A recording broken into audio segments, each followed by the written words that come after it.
भोक लगे ढाल्छु केटो धरम धरम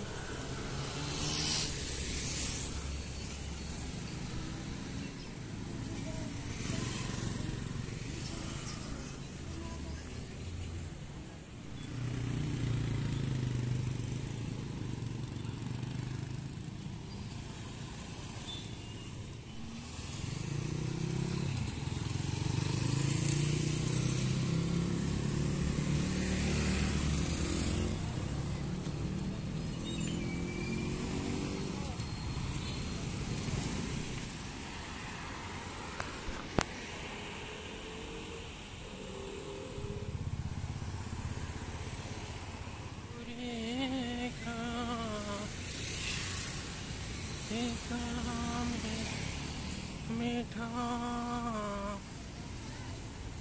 अंगारे छन् यति धेरै माया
जो भाग्यमा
जो भाग्यमा कोरिएका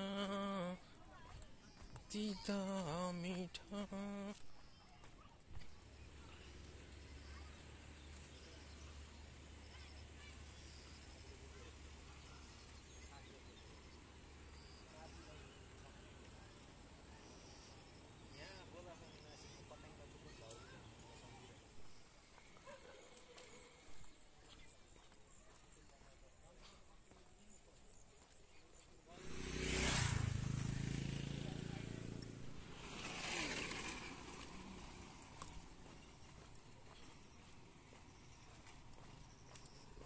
हेलो एभ्रिवान, नमस्ते। अहिले चाहिँ म पोखरामा छु।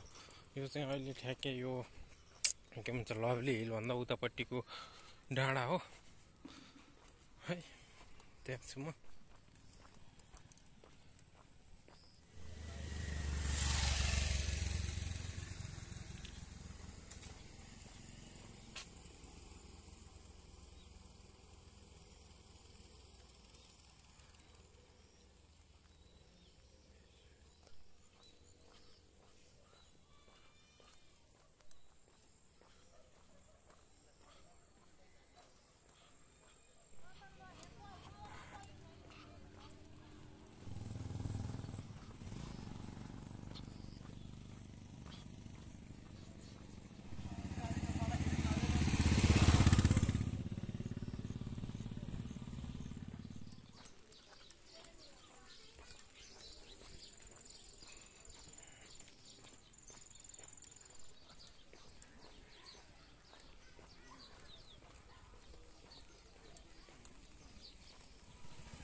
दुनिया चलती है झुके एक सबके, तन्हाई बसती है तेरी याद।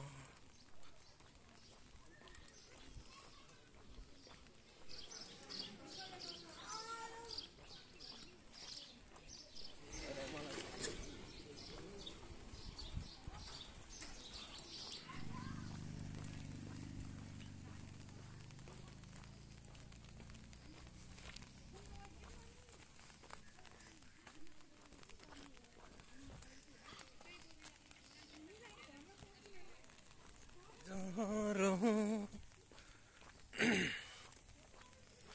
मैं जहाँ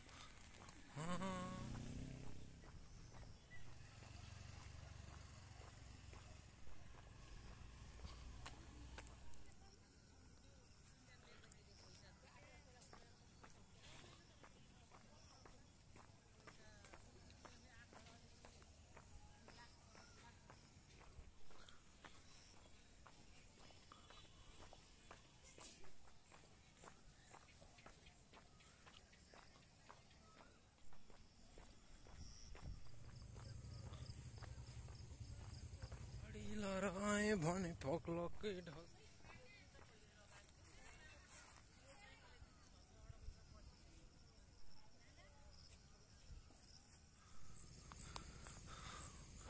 यो इलाकामा के छ सबै यहीँ छ।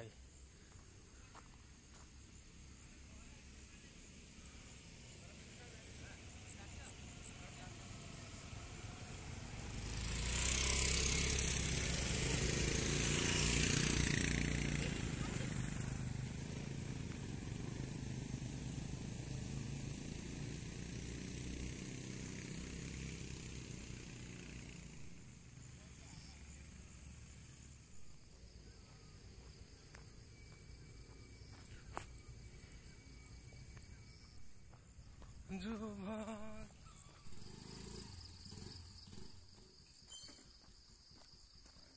तल आइसकेको छु अब सर हैन। अब जानुपर्छ यो नयाँ बाटो। जनामा 6 जना भर्ती भएर है धरानको क्या झ्याप्पल एकदम ज्यान बेरिङ परेको, फिजिकल सबै एक्सिलेन्ट, माइन्ड साइन्ड एकदम कडा भएको भाइहरू। म उता व्हाइट गुम्बा पनि उनीहरूसँग सँगै जान्थेँ कहिलेकाहीँ, अनि कहिले यता सारङकोट जाँदाखेरि पनि कहिलेकाहीँ यसो सल्लाह गरेर गइन्थ्यो। अनि जस्ट अहिले त कति हुन्छ खै, उहाँको ट्रेनिङ त थाहा भएन कति महिना हुन्छ कति वर्ष हुन्छ, तर गएको चाहिँ ठ्याक्कै 1 वर्ष जस्तो भयो है। धरानबाट यहाँ पोखरा आउने हुँदो रहेछ कि त्यस्तो। अनि पोखरामा भर्ती खुल्दाखेरि चाहिँ यहाँ आएर सिलेक्ट भएर जानुभएको मलाई थाहा छ। पार्क फेरि यति ठुलो छ कि तल यो पेरिमिटर भरि सिँढी छ, यस्तो सिँढी। अनि यहाँ यो सिँढी तलबाट यस्तो सिँढीमा ट्याक्क दौडिँदै आउने अनि पनि रनिङ पुग्छ कि टक्क यहाँ दौडेर गर्ने ठ्याक्क रनिङ सनिङ पुग्छ। यहाँ पानी आयो भने यस्तो यो गोलो घर छ, गोलो घरमा बस्ने। अनि उतापट्टि पनि छ त्यहाँ एउटा सचिवालय जस्तो अफिस छ, त्यहाँ पनि बस्न मिल्छ। पिङहरू छ हैन, अनि भीमसिम सेटअप तान्ने अनि यसो रेस्ट गर्ने सबै उसहरू इक्विपमेन्टहरू पनि छ यो पार्कभित्र। यो रविन्द्र अधिकारी पार्क हैन, पार्कको नाम त अर्कै शहीद पार्क हो, तर रविन्द्र अधिकारीको पनि शालिग छ यो पार्कभित्र। यो पेरिमिटर त ठुलो छ, यो यहाँबाट यता तलसम्म कहाँसम्म छ मलाई थाहा भएन, तर बाटो चाहिँ यताबाट झरेको छ, यहाँबाट आछ अनि यहाँबाट यो घुम्तीबाट टर्निङ मोड यहाँ। अनि आज एकछिन चाहिँ पानी पऱ्यो अनि मैले चाहिँ छाता लिएर बन्दोबस्ती तरिकाले हिँड्छु नि त म हैन, छाता खाजा पानी हैन, अनि चाउचाउ बिस्कुट हैन, अनि कहिले चाहिँ यसो काजु साजु पनि बोकेर चट्ट लिएर आएर आउँछु। अनि म चाहिँ प्रकृतिसँग रमाउने खुसी हुने मान्छे। अनि यतातिर आउँदा अलिकति छुट्टै अनुभव यस्तो कस्तो हुन्छ कि एकदम आनन्द जस्तो फिल हुन्छ क्या मलाई चाहिँ। त्यही भएर मैले पनि यसै एडभेन्चर सम्बन्धी ट्राभल सम्बन्धीको भिडियोहरू बनाउँछु। त्यही हो, तपाईँहरू पनि अब यता पोखरातिरको कतै बाहिर जिल्लाको पनि हुनुहुन्छ भने पहिला यहाँ थियो, त्यो बस्ने ठाउँ चाहिँ यहाँनिर थियो, अनि यहाँबाट सारेर अनि फेरि अहिले चाहिँ तल पुगेछ। ठिकै छ, केही भएन। त्यो एउटा कुर्ती, यो सिँढी छ बाटो। अब यो बर्खामा त यतातिर मान्छेहरू कमै आउँछ अनि ल्याउस्याउ लाग्या हुनसक्छ। अनि कोहीको युवा साथीहरू चाहिँ होइन, कोही डेटिङ सेटिङ आउनलाई पनि यता चाहिँ यहाँ गोप्य छ काई यस्तो बस्ने ठाउँ छ जङ्गलको उसमा गोप्य आनन्द ट्याक्ला। म चाहिँ तलतिर झर्दैछु अब।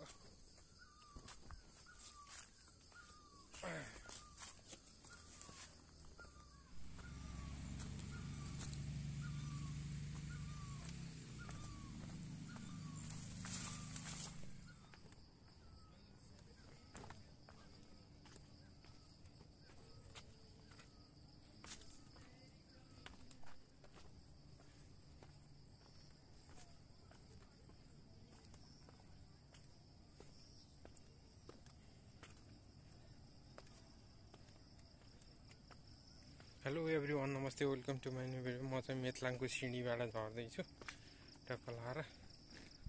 अब यता मणिपाल देखिरह, यता सिँढी यो पार्क हो। हेलो नमस्ते सम्पूर्ण साथीभाइहरूमा नमस्ते। म मेथलाङबाट तल झर्दैछु मेथलाङको पार्कमा।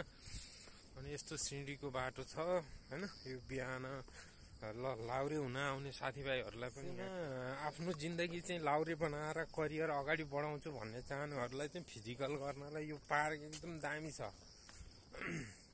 समथिङ धेरै सिँढीहरू छन् हैन। अब सबै साथीभाइहरू त यतै आउनुहुन्छ, उताको बाटो जानुहुन्छ। अनि त्यो जुन कि डोको प्याकपिटी हुन्छ नि, त्यो चाहिँ यतातिर हान्दा चाहिँ बेस्ट होला जस्तो लाग्छ मलाई चाहिँ। क्या सिँढीहरू थाहा पाउनेले त थाहा पाइरहनु भएको छ होइन, नआउने साथीहरूले पनि यतातिर आउँदा चाहिँ हुन्छ, नआएको साथीभाइहरूले थाहा नपाएकोले होइन। यतातिर यहाँबाट त्यो शहीद पार्कमा मेथलाङमा छ, मेथलाङभन्दा माथिपट्टि टाकाउनु। अनि बिचमा फेरि एक्सर्साइज गर्ने त्यो उसहरू पनि छ क्या, त्यो इक्विपमेन्टहरू पनि छ सबै। त्यो के तान्ने सान्ने दौडिने यताउति झुन्डिने होइन, भीम पुसअप सुसअप सबै छ ढक्क आउने। अब कति साथीहरू त मसँग यसो बिहानमा मर्निङ वाक हिँड्दाखेरि नै कति साथीहरू धरानतिरको साथीहरू हुनुहुन्थ्यो, उहाँ 10जनामा धरानको साथीहरू थियो भाइहरू, 10जनामा 6जना भएको युके आर्मीमा होइन, इङ्ल्यान्ड